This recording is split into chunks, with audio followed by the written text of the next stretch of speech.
Se nós formos pegar as culturas, por exemplo, estudadas, por exemplo, por um Malinowski, que foi um antropólogo, ele mostra que são, em muitas culturas, essa é uma fase fundamental para o desenvolvimento sexo-afetivo na adolescência. É nessa fase que a energia é tão plena, que os jovens procuram, interagem, e necessariamente não se fixam, mas se entregam. Estão aprendendo, estão se reconhecendo, estão conhecendo uns aos outros. O que acontece nessa fase? Uma coisa são esses jogos, essas festas, essa necessidade de... Mas quanto que você consegue se entregar? Essa necessidade de estar com outros, de conhecer. Você está aprendendo, você está conhecendo. Então, essa promiscuidade que a nossa sociedade tanto condena, nada realidade, ela é necessária. A questão é como ela se dá.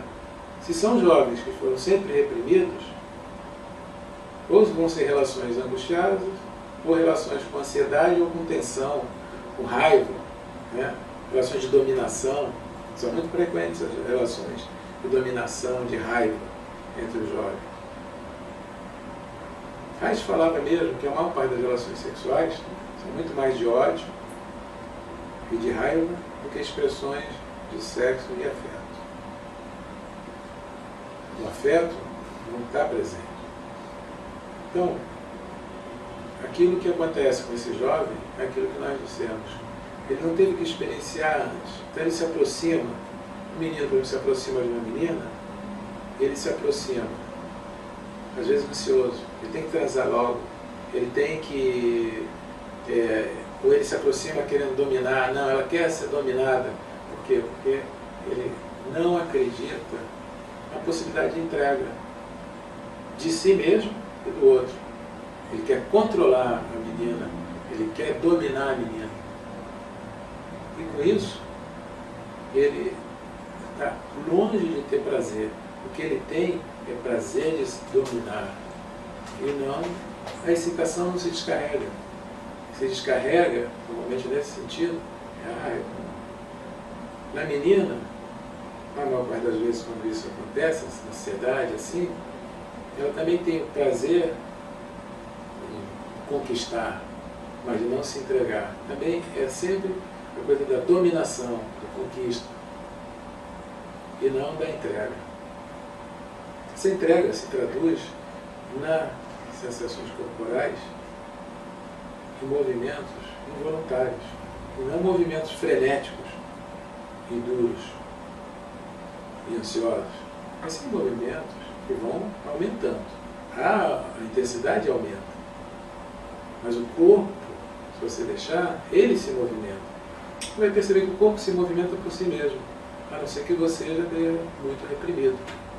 E você tem que fazer, você tem que forçar, você tem que fazer o movimento.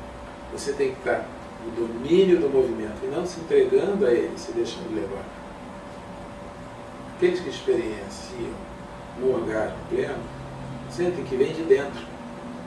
O corpo é tomado por essa descarga. Seja mulher, seja homem. Com relação às mulheres, esse é um capítulo controverso hoje, porque como tudo vale, então se diz assim, a estimulação clitoriana é necessária. A estimulação clitoriana é necessária lá na primeira infância, no início. E de maneira geral, a estimulação clitoriana fica sendo a mais importante porque já não existe sensação dentro da vagina. A vagina foi tão reprimida de se tocar, de se preencher, mexer nela, né, por dentro, que o estímulo fica só no clitóris. Freud falou disso. Isso é um tabu. Como também entre os meninos, se a gente falar que o orgasmo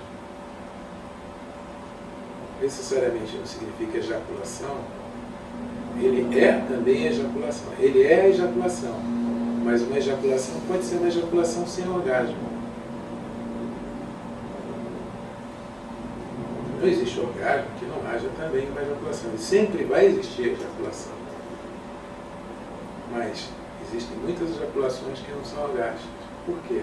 Porque o corpo está tão duro, tem muitos meninos, inclusive, que quando ejaculam, sentem nojo, sentem ansiedade, querem sair correndo, não gostam de se entregar. Por quê? Porque nessa hora o pênis começa a querer afrouxar e eles ficam com medo.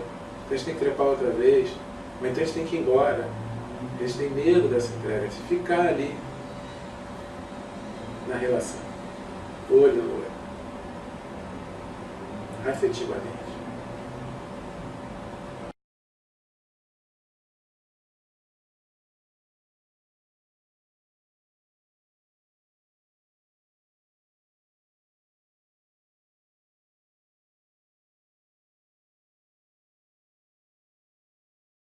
Essa vida, que eu diria, da adolescência, na nossa sociedade hoje, devido à repressão, ela é prolongada. Os adolescentes não se fixam uns nos outros, porque eles foram educados para não se vincular.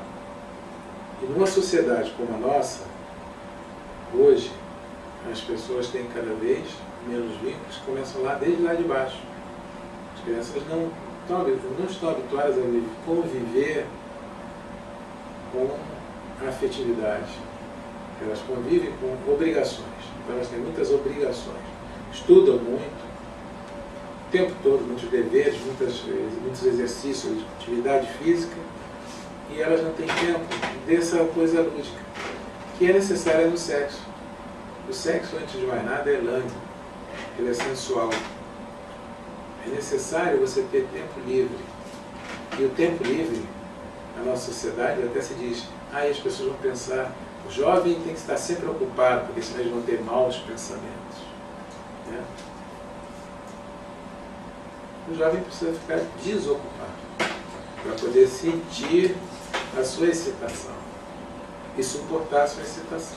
Evidentemente, uma pessoa que está muito coraçada pode buscar solução numa excitação auxiliar, tipo uma droga, dirigir um carro em alta velocidade, ou seja, são situações que eu diria que existe um risco e que não existe a entrega, existe sempre o perigo e não a entrega. Aquela sensação de sempre ir para cima e nunca para baixo, nunca de relaxamento, é sempre o diafragma para cima, né? É como se nós estamos sempre em risco, sempre correndo.